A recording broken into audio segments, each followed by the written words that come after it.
आप जानना चाहते हैं मुसलमानों का इतिहास, तो पढ़िए शहीद अशफाकुल्लाह को। जब फैजाबाद की जेल में उनको फांसी के फंदे पर ले जाया जा रहा था, उनसे पूछा गया आपकी कोई अंतिम इच्छा, तो उन्होंने कहा कुछ आरजू नहीं है, बस आरजू है इतनी, रख दे जरा से कोई खाके वतन कफन पे। यह है मुसलमानों का इतिहास, पढ़ लेना। लेकिन आपको तो दाढ़ी से आपत्ति हो जाती है, टोपी से आपत्ति हो जाती है। अच्छा हुआ आप 1857 में नहीं थे, वरना दाढ़ी रखा कर जिन उलेमाओं ने अंग्रेजों के खिलाफ लड़ते हुए अपने सर कटवाए, उनके बलिदान को आप शर्मिंदा कर दे। बहादुर शाह जफर के इतिहास को पढ़ लेना।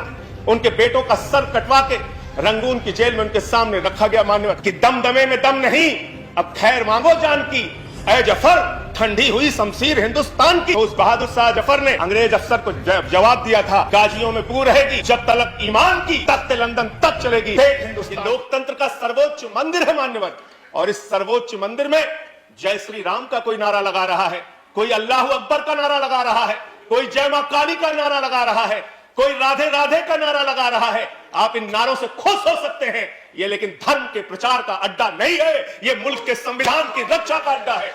ये बाबा साहब भीमराव अंबेडकर के संविधान की रक्षा का अड्डा है मान्यवर। जिस सपने को लेकर हमारे वीर सपूतों ने अपने प्राणों की आहुति दी, उस सपने की रक्षा को करने का ये मंदिर है मान्यवर। यहाँ पर नारे लगा के हम एक दूसरे के ऊपर खुश हो सकते हैं, वंदे मातरम पे सवाल उठाते हैं, मुसलमानों की देशभक्ति पे आप सवाल उठाते हैं, और कुछ लोग ऐसी टिप्पणी भी करते हैं जो मेरी समझ में नहीं आता। मैं अन्ना जी के आंदोलन के मंच का संचालन कर रहा था मान्यवर। मेवात से एक मुस्लिम लड़की उस मंच के संचालन के दौरान कही कि उसने कहा कि मैं समर्थन देने आई हूं, भाषण देना चाहती हूं। भाषण जब उसने समाप्त किया उस मुस्लिम लड़की ने, तो उसने कहा भारत माता की जय, भारत माता की जय, वंदे मातरम। और मैं उस विचारधारा से सहमत नहीं हूं, मेरा इस्लाम इतना कमजोर नहीं कि वो वंदे मातरम कहने से खत्म हो जाए। इस तरह की सोच के लोग हिंदुस्तान में रहते हैं। मैं जिस सुल्तानपुर के छोटे से शहर में काम करता था, वहां मेरे साथ शमशाद भाई काम करते थे, बहुत आपसे ज्यादा तेज भारत माता की जय वो लगा सकते हैं, वंदे मातरम लगा सकते हैं। आप आज इस नए भारत में कर क्या रहे हैं? झारखंड में क्या हुआ मान्यवर? चोरी के आरोप में एक आदमी को पीट पीट के मार दिया गया, इसलिए कि वो मुसलमान था, एक वर्ग विशेष से था। क्या इसकी चिंता इस सदन को नहीं होनी चाहिए? क्या धर्म के नाम पे इस देश के अंदर बंटवारे चलते रहेंगे? ये विविधता में एकता वाला देश है, यहाँ पे सभी धर्म, सभी जाति, सभी वर्ग के लोगों को सम्मान से रहने का हक है। लेकिन आपको तो दाढ़ी से आपत्ति हो जाती है, टोपी से आपत्ति हो जाती है। अच्छा हुआ आप 1857 में नहीं थे, वरना दाढ़ी रखा कर जिन उलेमाओं ने अंग्रेजों के खिलाफ लड़ते हुए अपने सर कटवाए, उनके बलिदान को आप शर्मिंदा करते, उनके बलिदान को आप शर्मिंदा करते। आप जानना चाहते हैं मुसलमानों का इतिहास, तो पढ़िए शहीद अशफाकुल्लाह को। जब फैजाबाद की जेल में उनको फांसी के फंदे पर ले जाया जा रहा था, उनसे पूछा गया आपकी कोई अंतिम इच्छा, तो उन्होंने कहा कुछ आरजू नहीं है, बस आरजू है इतनी, रख दे जरा से कोई खाके वतन कफन पे। यह है मुसलमानों का इतिहास, पढ़ लेना। बहादुर शाह जफर के इतिहास को पढ़ लेना। उनके बेटों का सर कटवा के रंगून की जेल में उनके सामने रखा गया मान्यवर। अंग्रेज के पुलिस अफसर जब बहादुर शाह जफर को गिरफ्तार करने के लिए आए थे, तो उनका मजाक उड़ाते हुए उन्होंने कहा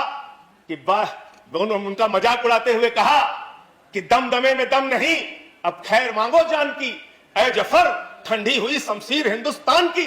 तो उस बहादुर शाह जफर ने अंग्रेज अफसर को जवाब दिया था कि गाजियों में बू रहेगी जब तलक ईमान की, तख्त लंदन तक चलेगी। तेज हिंदुस्तान की। हिंदुस्तान के मुसलमानों के इतिहास को पढ़िए, तो उनके प्रति आपके मन में सम्मान पैदा होगा। और ये दाढ़ी और टोपी से और वंदे मातरम लगाने से और अल्लाह अकबर कहने से किसी का धर्म अगर कमजोर हो जाता है, तो माफ कीजिएगा, आपके धर्म की व्याख्या बहुत कमजोर है। हिंदू धर्म जिसको हम मानते हैं, वो हिंदू धर्म तो कहता है वसुधैव कुटुंबकम, पूरा विश्व हमारा परिवार है। और आप भारत माता की जय लगाते हैं, आप भी जोर से लगाते हैं भारत माता की जय, हम भी जोर से लगाते हैं भारत माता की जय। लेकिन मुझे बताइए, दुनिया में कौन सी ऐसी मां है जो अपने बच्चों में भेद करती है? दलित बच्चे को अलग निगाह से देखेगी, मुसलमान बच्चे को अलग निगाह से देखेगी, पिछड़े बच्चे को अलग निगाह से देखेगी, सिख बच्चे को अलग निगाह से देखेगी। अरे मां तो वो मां होती है जो अपने कमजोर बच्चों का ज्यादा ख्याल रखती है। भारत माता की जय लगाना है तो दिल से लगाइए। पूरे हिंदुस्तान में रहने वाले 130 करोड़ हिंदुस्तानियों का साथ दीजिए, तब इस देश का विकास होगा। आयुष्मान भारत की सच्चाई क्या है मान्यवर? उस योजना में आपने इतनी शर्तें लागू कर दी कि अगर आपके घर में मोटरसाइकिल है तो आयुष्मान योजना का लाभ नहीं मिलेगा। अगर आप ठंडा पानी पीते हैं, फ्रिज आपके घर में है, तो आयुष्मान योजना का लाभ नहीं मिलेगा। 50,000 रुपए का अगर आपके पास किसान क्रेडिट कार्ड है तो आयुष्मान योजना का लाभ नहीं मिलेगा। मैं दूसरे वक्ता को आमंत्रित कर रहा हूं। 10,000 की आमदनी, मान लो 10,000 की आमदनी अगर आपकी है तो आपको आयुष्मान योजना का लाभ नहीं मिलेगा। अरे दिल्ली में तो केजरीवाल जी की सरकार ने 14,000 रुपए न्यूनतम मजदूरी कर दी है। आप मजदूरों को भी आयुष्मान योजना में कवर नहीं करते। श्री केजे अल्फांजो ऐसी चिट्ठी लिखते हैं, ऐसी दुर्भावना से लिखते हैं। मैं खत्म करूंगा सर, एक मिनट सबको अंत में ऑलरेडी 11 मिनट सबको आपने दिया, 11 मिनट हो गए। एक मिनट सर, एक मिनट आप बैठे प्लीज, आनंद जी प्लीज। अंत में इस सरकार के लिए चंद लाइनें बस वही पढ़ के खत्म करूंगा। हिंदू और मुस्लिम के एहसासात को मत छेड़िए, अदम गोंडवी की लाइनें हैं। हिंदू और मुस्लिम के एहसासात को मत छेड़िए, अपनी कुर्सी के लिए जज्बात को मत छेड़िए। हम में कोई हूड़ है, कोई शक, कोई मंगोल है, दफन है जो बात, अब उस बात को मत छेड़िए।